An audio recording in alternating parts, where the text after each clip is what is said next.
Very good evening, friends. This side Rahul Magan here as a Group Chief Executive Officer, Treasury Consulting, and also a venture capitalist. Standing on 11th November 2020, I am going to be shooting two important videos. But before I start, let me remind you that like any other YouTube videos, our YouTube videos also having a dialog box which is next to our video.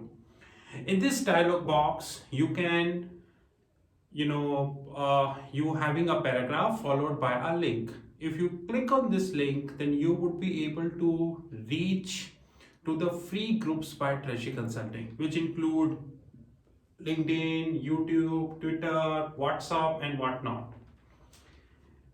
And of course, if you have any question pertaining to our hedge fund, our paid groups, our trading academies, our courses, our video courses, Motor High Club and all, then you are definitely welcome to WhatsApp us 9818485155. 9818485155. Hey guys, let me start with the burning topic. Of course, that topic I will not elaborate. I am going to be speaking in detail in the night about this topic, which is we got some data, and that data is that the non-banking financial corporations borrowings, basically they take borrowings from the bank and sometimes they take borrowings from the non-banks also. In 2007 and 2008, the total borrowings was to the tune of 79,000 crores, which means that in 2007-2008, the total borrowings in the books of non-banking financial corporation was to the tune of 79,000 crore precisely, while in another 12 years, which is 2019 to 20, it grew to more than 8 lakh crores, which is 8.07 trillion. Now that precisely means 8,07,383 crores if I go as per the data. And guys, you would be very surprised to know that every year it is growing around 21.4%. Of course, I would be talking a key issue on this today night when I am going to be raising again a point of immunization. I know in the countries like India and many countries, immunization, most of the people do not understand. Rather, most of the people do not know how immunization work. And unfortunately, many business schools in India do not teach immunization, because for that you need Reuters, Bloomberg, other terminals and all. And I really doubt people have these kind of facilities in business schools in India. But today in this video, I would like to highlight one important thing, which is that as we speak, the Pfizer statement, which came on 9th November 2020, the euphoria over the Pfizer statement is more or less over.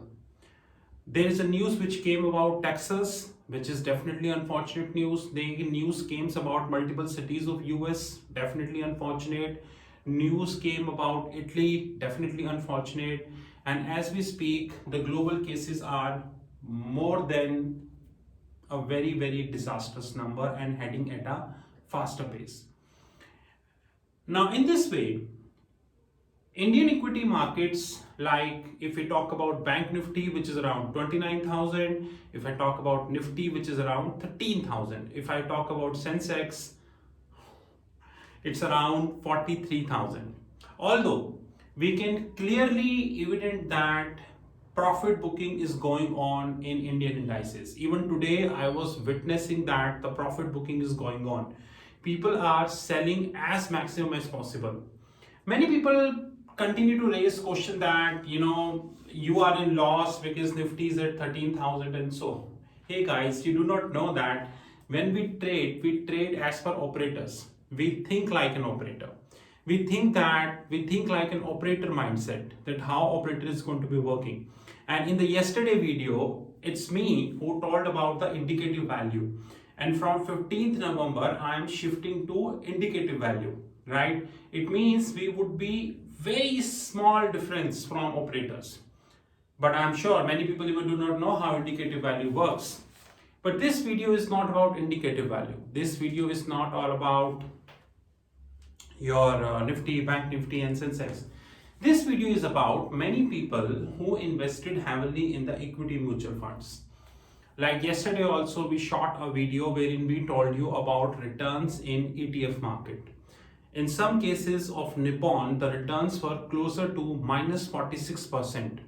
In fact, if you look at most of the category presented in the magazine, except few, around everyone generated negative return or precisely zero return, which in our parlance is known as par returns, to be honest. But guys, having said that, we need to understand one thing, that there is another side of the market who is doing right thing according to me. Example, equity mutual funds saw outflow for the fourth straight month. It means in October, September, August and July, which means July, August, September, October.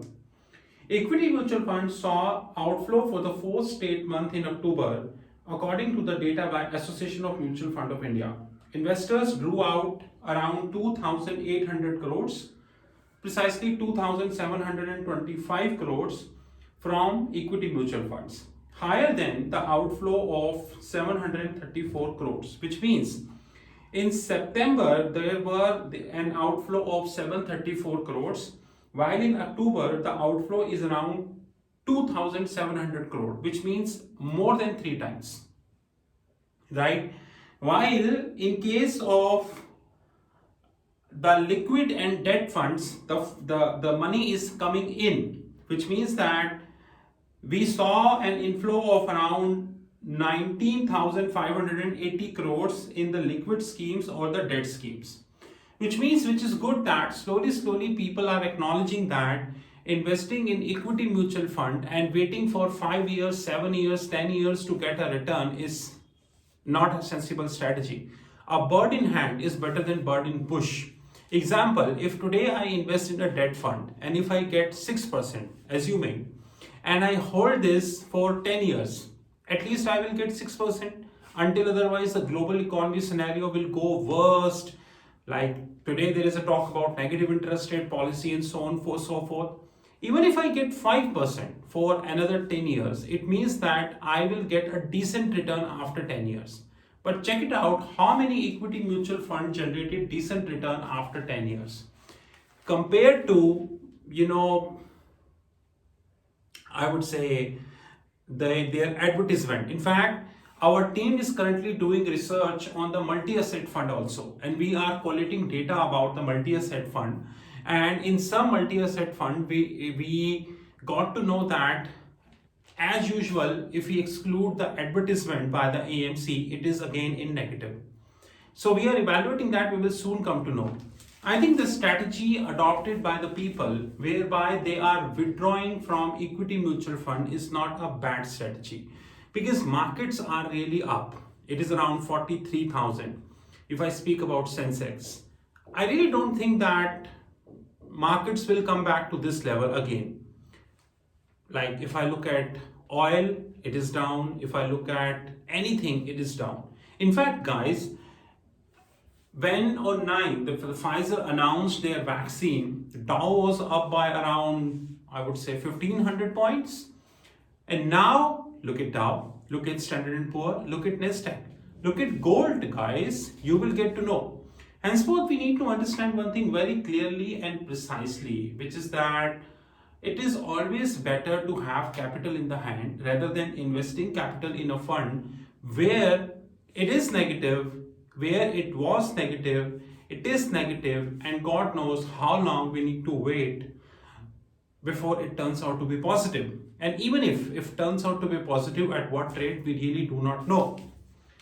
This is a right strategy, but before I close the video, I would like to remind one thing very carefully.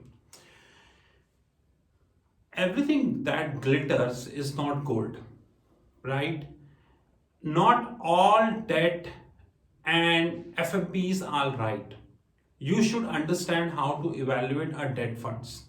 I'm not naming any AMC in this video, but I wanted to tell you that there are many debt funds, those whereby there were issues of paper quality. Paper quality means in which the portfolio managers invested. So guys, please be careful. It's right strategy that you people are withdrawing the money, you are investing in debt funds, but before investing in the debt funds, please be careful. Understand, evaluate the portfolio carefully. Look at the beta carefully. Look at the credit rating carefully. I understand that, you know, even one day before the Yes Bank, no credit rating agency warned people. Diwan Housing, and humongous examples in that regard. So credit rating is only to satisfy the inner hurt. Simple. I really don't think there is any practical application as far as the credit rating is concerned, and especially in the times when, like, I was viewing one of the news yesterday, and although I not investigated this, but I got to know that one cryptocurrency firm having billions of dollars of asset, they did a beautiful fraud. I have not investigated this in detail. I'm surely going to investigate this because young generation really love crypto. And the day and the time they see Bitcoin, oh my God, Bitcoin, I'm going to be investing my money in the Bitcoin. Come on, guys, do some research out of it. But remember that markets are high. It is always advisable to withdraw the fund, to release as maximum as capital as possible. God knows when market will at that level. It's a good news that Pfizer is doing something good. Other pharmaceutical companies are doing good, but there are other negative news as well in the market, right? So we should look everything holistically. That is what the message of this video. And of course, I would be talking in detail about the immunization issue.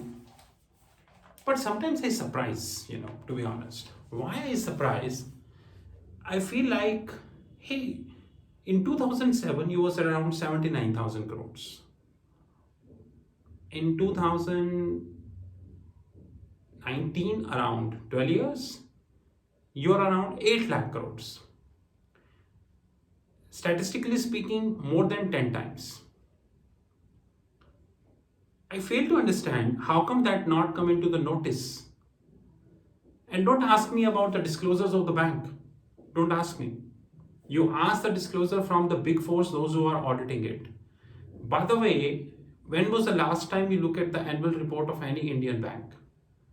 And when was the last time you reviewed the annual report of any Indian bank vis-a-vis with a foreign bank like Goldman, JP and all, where they reports are like fantastic. I hope you're getting what I wanted to say. And at the same time, do not forget that this news is having no implication on Bank Nifty. The hype in Bank Nifty would continue. And I might not be surprised that Bank Nifty may even cross 32,000. Right? This hype would continue because this news is having no relevance. What is relevance? Few selected people come every day in Hindi media and they are having selected stocks which they push. This is what is relevant. This is Rahul from Treasury Consulting. You know our WhatsApp 9818485155. Have a great time, Motabhai, and talk soon.